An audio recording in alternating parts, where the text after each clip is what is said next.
హైమత్నగర్ mill వద్ద ధాన్యం దిగుమతి నిలిపివేతతో రాస్తారోకో చేస్తున్న రైతులు. కొనుగోలు కేంద్రాల నుండి ట్రాక్ చిట్టీలతో మిల్లులకు తరలించిన ధాన్యాన్ని స్వీకరించకుండా మిల్లు యాజమాన్యం నిరాకరించడంతో 2 రోజులుగా రైతులు తీవ్ర ఆందోళనకు దిగారు. దౌలతాబాద్ మండలంలోని హైమత్ నగర్ రైస్ మిల్లు వద్ద బుధవారం రైతులు రాస్తారోకో నిర్వహించి నిరసన వ్యక్తం చేశారు. 2 రోజులుగా మిల్లుకు చేరుకున్న ధాన్యాన్ని దిగుమతి చేయకుండా నిలిపివేయడంతో లారీలు, ట్రాక్టర్లు మిల్లు వద్దే నిలిచిపోయాయి. గ్రామాల్లోని ధాన్యం కొనుగోలు కేంద్రాల నిర్వాహకులు ట్రాక్ చిట్టీలు రాసి పంపించినప్పటికీ మిల్లులో ధాన్యం నిల్వ లక్ష్యం పూర్తయిందని, ఇక ధాన్యం తీసుకోలేమంటూ యాజమాన్యం చేతులెత్తేయడంతో రైతులు తీవ్ర ఇబ్బందులు ఎదుర్కొన్నారు. మిల్లు గేటు మూసివేయడంతో వాహనాలు ఎక్కడికక్కడ నిలిచిపోయాయి. కొనుగోలు కేంద్రాల్లో కూడా ధాన్యం రాసులు పేరుకుపోవడంతో రైతులు, కేంద్రాల నిర్వాహకులు ఆందోళన చెందుతున్నారు. ఇప్పటికే పంట కోతలు పూర్తి చేసి ధాన్యాన్ని విక్రయానికి తీసుకువచ్చిన తమకు ఇంకా ఎన్ని రోజులు కష్టాలు తప్పవని రైతులు మండిపడుతున్నారు. ప్రభుత్వ నిర్లక్ష్యమే ఈ పరిస్థితికి కారణమంటూ రైతులు సీఎం డౌన్ డౌన్ అంటూ నినాదాలు చేశారు. రాస్తారోకో కారణంగా కొంతసేపు రాకపోకలకు అంతరాయం ఏర్పడింది. అయితే ధాన్యం కొనుగోలు, రవాణా నిల్వల విషయంలో ప్రభుత్వం తక్షణ చర్యలు తీసుకోవాలని రైతులు డిమాండ్ చేశారు. లేదంటే ఆందోళనను మరింత ఉధృతం చేస్తామని హెచ్చరించారు. ముబరాజ్పూర్ లో మనకు బిల్లు అలర్ట్ చేశారు. మనకి గోదాము, ఈ గోదాం అలర్ట్ చేస్తే మనకి ఇక్కడ పక్షి రాసి ఇక్కడ వచ్చినాము. మనం వచ్చేసి 3-4 డేస్ అవుతుంది. నైట్లో ఇక్కడే వండుకుంటున్నాము, ఇక్కడనే ఉంటున్నాము. మేము ఈయనే వండుకోవడం అవుతుంది. వాళ్ళు ఏం చేస్తారంటే టోకెన్ రాస్తురు, మళ్ళీ తీస్తురు, రాస్తురు, పెట్టుకుంటామంటారు. మేము ధర్నా చేసిన కొద్దీ, పోలీసు వాళ్ళు వచ్చిన కొద్దీ మాకు టోకెన్ రాస్తురు. మళ్ళీ ఏం చేస్తారు అంటే సార్ వాళ్ళు అటు పోగానే మళ్ళీ మాకు ఏం చేస్తారు, మళ్ళీ తీసుకోవడానికి వీళ్ళు అభ్యంతరం చెప్తారు. ఇంతవరకు మాకు ట్రాక్టర్లు ఖాళీ కాలేవు. మాకు 4 రోజుల నుంచి బండ్లకు ఏర్ వస్తుంది, మళ్ళీ ఇబ్బంది అవుతుంది. ఇంతవరకు మళ్ళీ వర్షాలు పడుతున్నాయి. దొంగలేమో బ్యాటరీలు ఎక్కువ వాడవాడు, వానితోటి కావాలండు, వీనితోటి లొల్లి పెట్టుకోండు. ఇవన్నీ పరిస్థితులు, ఇబ్బందులు ఎదురవుతున్నాయి మాకు. దయచేసి ఎవరన్నా ముందుకొచ్చి మాకు బండ్లు కాల్ చేస్తే, మాకు యాజమాన్యం బండ్లు కాల్ చేస్తే మాకు అంతే చాలు.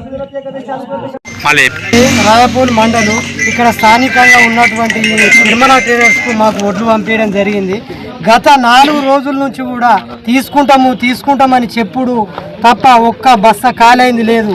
మా ట్రాక్టర్లు ఓవర్లోడ్తో వచ్చిన రోడ్డు మీద ఉండడము, టైర్లు వలిగిపోవడము, జాకీలు ఎత్తుకపోవడము, బస్తాలు ఎత్తుకపోవడము, ఎన్ని దోపిడీలకు గురవుతున్నామంటే రైతు అనేటోడు పుట్టడమే తప్పు.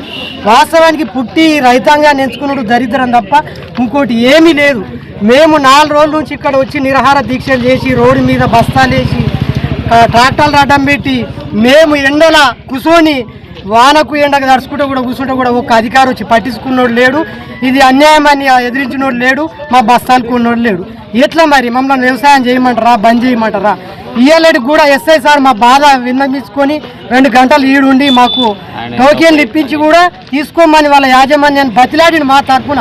ఎందుకంటే నేను కూడా రైతు బిడ్డనే, మీకు సహకారం చేస్తాను బతిలాడి కూడా 2 గంటలు మాకు టైం కేటాయించి తీసుకోమని బతిలాడితే కూడా ఆయన ముందట తీసుకుంటామని చెప్పుడు ఆయన ఓంగానే మళ్ళీ యథాతథం మళ్ళీ ఎట్లున్నదో గట్ల మళ్ళీ వచ్చి మేము రోడ్డు మీద కూర్చున్నాం. ఇదే 3 రోజుల నుంచి ఇదే నడుస్తుంది. ఇవాళ బస్సు కొనలే. దయచేసి మేము అధికారులకు చెప్తున్నాము, రైతే రాజని చెప్పుడు కాదు, రాజకీయ నాయకులకు దండం పెట్టి చెప్తున్నాం. ఇవాళ 70% జనాభా రైతాంగం ఉంది. మేము ఓట్లేస్తేనే మీరు గద్దెకెక్కుతుర్రు. ఇవాళ మేము 70% రైతాంగం ఓట్లేసి గెలిపిస్తేనే ఇవాళ మీరు రాజకీయం చేస్తుర్రు. దయచేసి రాజకీయ నాయకులకు, సీఎంకు కానీ, ప్రాథమికంగా ఉన్న ఎమ్మెల్యేలకు కానీ, ఎంపీలకు కానీ, జిల్లా కలెక్టర్లు కానీ మేము కోరుకున్నది ఒకటే, రైతు రాజని చెప్పడం కాదు, రైతు వండించిన ధాన్యాన్ని సమాకాలంలో కొని వాళ్ళకి న్యాయం చేయండి.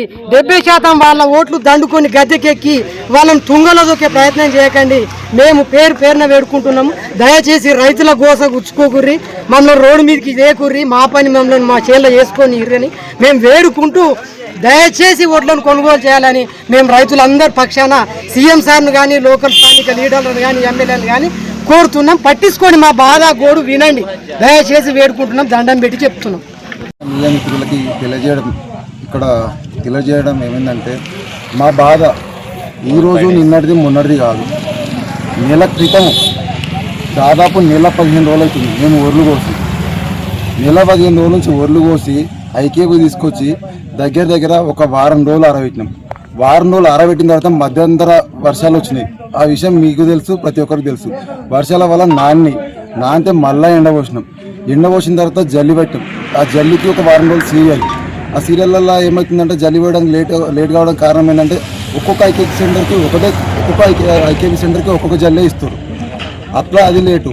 ఆ నుంచి ఇప్పటిదాకా దగ్గర జల్లి పోసినాక రేపు ఎల్లుండి పోతాయి అనుకుంటే లారీలు చక్కగా రావు. 3 రోజులకు ఒకసారి 4 రోజులకు ఒకసారి లారీ వస్తే దగ్గర మా ఊళ్ళో 200 ఎకరాల అది ఉంది వరి విస్తీర్ణం.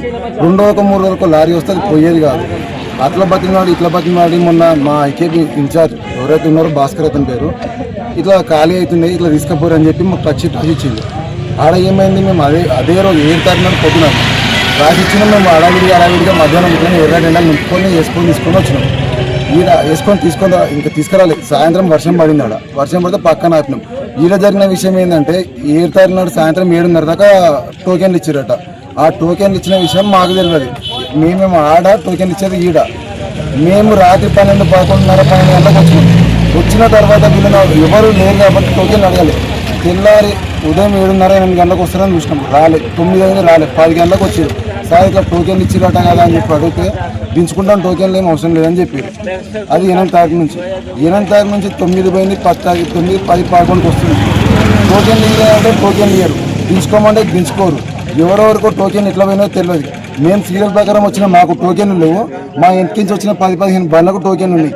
అవి ఏమో అవి కాల్ చేసుకోరు. ఇవి ఎందుకు కాల్ చేసుకోరు అంటే వీళ్ళు ఇష్టం వచ్చిన వీళ్ళ సరైన సమాధానం లేదు.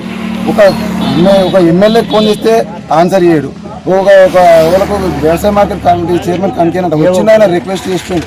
ఏవో ఫోన్ చేస్తే ఏవో అసలే ఫోన్ రావట్టాడు. ఎమ్మెల్యే ఎందుకున్నాడు, ప్రతిపక్షం ఎందుకున్నది, ఎంఆర్ఓ ఎందుకున్నారు, ఇది ఎందుకు ముందు ఇప్పుడు లేట్ అవుతుంది. ఒడ్లు లేట్ అవుతుంది. లారీలను ముందు మీరు అలౌట్ చేయరా? మీకు తెలియదా? గవర్నమెంట్ మీకు తెలియదా? గవర్నమెంట్ ఉంది మీ దగ్గరని. ఎందుకు లేట్ అవుతుంది? వైఫల్యం ఏడొస్తుంది.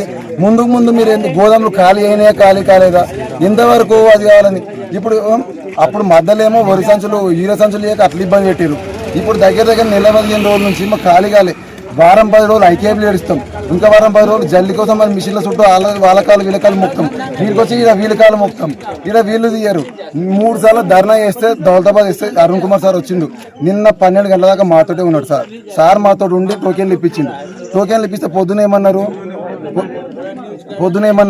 లారీలకు మీ టాటాలు ఆడడం ఉన్నాయి, లారీలు తీసిన తర్వాత మీరు నింపి తీసుకుంటామని చెప్పారు. సరే అని చెప్పి లారీలు బయటకు పంపించిన తర్వాత బయటకు పోయిన తర్వాత ఏమంటారు, మేము వేరే లారీలు తెప్పిస్తున్నాము, లారీలలో నింపుతాం. వేరే లారీలు తెప్పించే బదులు ఆ ఉన్న లారీలని బతిమలాడు బామాలో వచ్చిన తర్వాత